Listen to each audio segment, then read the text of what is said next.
Hi everyone! So in this video po, ipapakita ko kung paano yung purchasing process ng ating MOT application. Now, before I discuss further sa process neto, pag-usapan muna natin ano nga ba yung purchasing. So purchasing is a process kung saan nag-acquisition tayo ng mga goods from a specific or particular supplier. So nag-involve siya ng various steps sa atin, dumadaan tayo sa purchase order entry, hanggang sa na-approve siya, hanggang ma-receive siya, hanggang ma-invoice and then mabayaran natin yung supplier. Pero dito sa MOT application natin, yung purchasing process dito, it's only for creation of purchase order entry po. So they are not allowed to do editing of PO once na approve na yung PO, and hindi din sila allowed na mag-receive ng product. So for creation lang ng purchase order entry. So for this one, dapat naka-login muna tayo sa ating MOT application.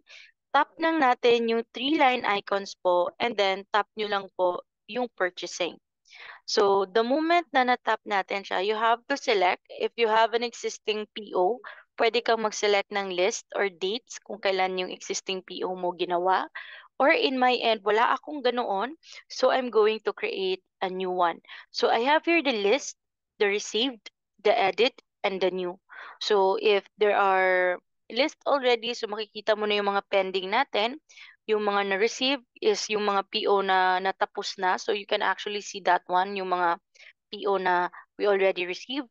The edit is you can do this one for the last time po. Pag hindi pa na-approve yung PO, pwede pang i-edit yan. Probably kakagawa mo lang, so pwede nyo pa siyang i-edit. And the new is if gagawa ka ng bagong PO. So in my end, tap ko lang po yung new, and then you have to search your supplier. I did tap the search icon po para hanapin yung supplier name ko. So I just tap the name supplier, and tap ko lang yung supplier na isa-select ko. So which is dito naman sa next step is tatanungin tayo kung saan natin ipapadala yung order. So I'm going to select store kasi doon ko ipapadala si order, and if you have memos, you can actually add that one.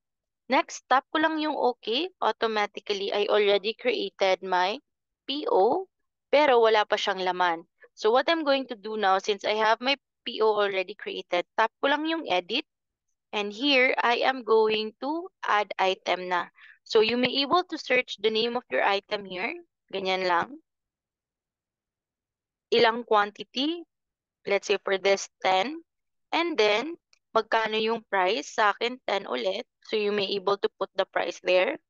And then, tap OK. Next, add na naman ako ng another item. This is 10 again. Tap OK. And another. Ayan. Tapos, ito naman, tagpa 5 na lang siya.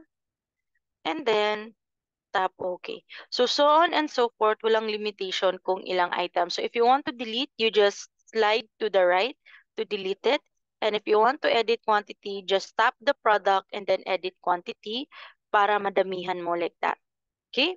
Once you are already good to go with the PO you created, actually, makikita mo na siya dito sa lineup natin. So ayan siya. So it's still editable since it's not yet approved. But if it gets approved na po, tap lang nila yung edit, tap lang yung approve, kailangan ng authorization requirement for the admin. So the admin will be requiring you to ask for their username and password. So this is my sample admin username and password po. So ilalagay ko lang. Give me a sec. So input ko lang yung username. And then, continue lang po tayo for the password. Ayan. Okay? So once that it's already approved po, andito na siya, mapapansin nyo, pag approved na siya is may kulay green na siya sa number niya. So for this, you cannot edit it anymore because it's already approved. Okay? So yan yung process ng paggagawa ng purchase order dito sa system po.